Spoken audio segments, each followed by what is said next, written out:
गई, मेरे घर की तो रोटियां ही चली गई। हम अपनी जान की दुश्मन को अपनी जान कहते हैं, हम अपनी जान की दुश्मन को अपनी जान कहते हैं। मोहब्बत की इसी माटी को हिंदुस्तान कहते हैं, मोहब्बत की इसी माटी को हिंदुस्तान कहते हैं।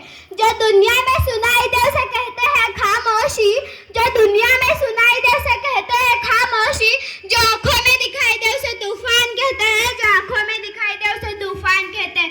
परम सामान्य गांव से पधारे हो मेहमानों और मेरे देवता तुल्य गुरुजनों और मेरे छोटे और बड़े भाइयों बहनों, आप सभी को 15 अगस्त की ढेर सारी शुभकामनाएं। मैं आरोही कदम आज मैं आपके सामने राष्ट्र निर्माण और देशभक्ति के उपलब्ध से कुछ विचार आप लोगों के साथ साझा करना चाहूंगी। आजादी का असली मतलब वही समझ सकता है जिसने कभी गुलामी की हो। हम सौभाग्यशाली है कि हमने स्वतंत्र भारत में जन्म लिया। युद्ध आजादी 1857 में जंग चुकी थी जो 1947 में हमारे देश को आजाद कराई। प्राचीन मध्यकाल में वर्तमान भारत के उदाहरणों से मैं स्पष्ट करना चाहूंगी। जब हम तिरंगे के फेरे में फंस चुके थे तब रंगते बसंत की टोला की एक आवाज में इंग्रजों के टोले उमड़ाते थे। तब इंकलाब जिंदाबाद और वंदे मातरम के नारों से खून में आ जाने लगा पांच तूफान अंग्रेजी शासन की जड़ें हिला देता था। और 65, 65 और 71 के युद्धों में अपने सुहाग गंवाने वाली औरत जब घर के हालात यूं होते थे, प्यार भी बरकूर गया मांग का सिंदूर गया, प्यार भी बरकूर गया मांग का सिंदूर गया। नन्हे नन्हे नन्हालों की लंगोटियां चली गई, छोटी छोटी बेटियों की चोटियां चली गई। भाई की पढ़ाई गई, बाप की कमाई गई। एक ऐसा विस्फोट हुआ पता ही नहीं चला, पूरे जिस्म की कई बोटियां चली गई, पूरे जिस्म की कई बोटियां चली गई। इस तरह पूरा परिवार अपनी देशभक्ति साबित कर रहा होता था। तब देश बलिदान मांगता था, तब देश लड़ जन कहता था, तब देश मर जन को मिल जन को फांसी दे जन कहता था। मगर मेरे विचारों में कोई व्यक्ति अपना काम पूरी मेहनत, पूरी लगन और पूरी ईमानदारी से करे, वही सबसे अच्छा देशभक्ति है। मैं नहीं मानती कि फेसबुक, व्हाट्सएप और इंस्टाग्राम के डीपी को 3 रंगों में रखना ही देशभक्ति है। यदि आप कहेंगे वर्ष में तिरंगा 2 बार हाथ में लिए यही देशभक्ति है, तो मैं पूछना चाहूंगी, फुटपाथ पर रहने वाला बच्चा ट्रैफिक की छांव में नंगे पांव में जब तिरंगा बेच रहा होता है, क्या आप यह उसकी देशभक्ति कहेंगे? नहीं, यह उसकी देशभक्ति नहीं, यह उसकी भूख की पेट की शक्ति है जो उसे ऐसा करने में मजबूर कर रही है। ना ही वो मस्जिद को जानते हैं, ना ही वो शिवालयों को जानते हैं, ना ही वो मस्जिद को जानते हैं, ना ही वो शिवालयों को जानते हैं। वो पेट के भूखे साहब केवल भोजन के निवालों को जानते हैं, वो पेट केवल भोजन के निवालों को जानते हैं। हर देश के जीवन में आने वाला तूफान है हमारी देशभक्ति।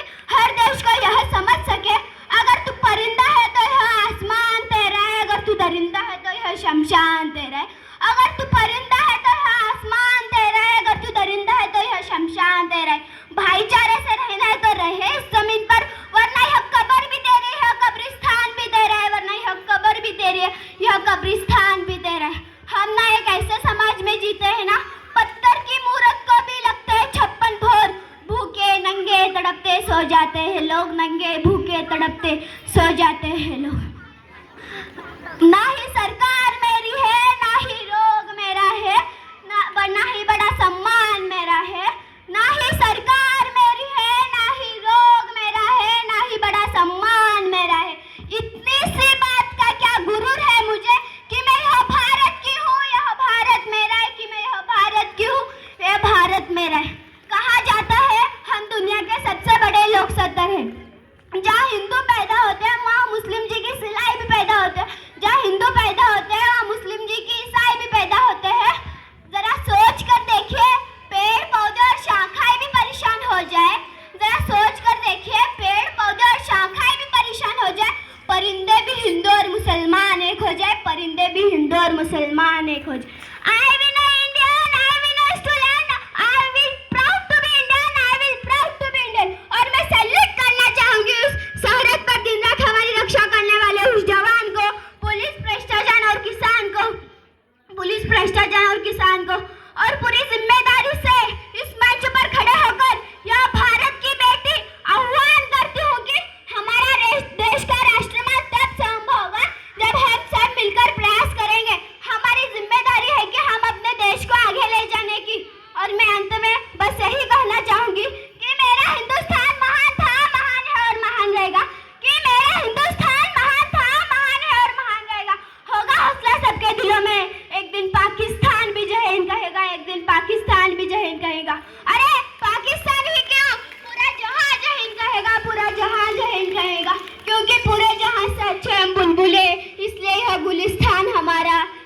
गुलिस्तान हमारा। जय हिंद, जय भारत, जय जवान, जय किसान।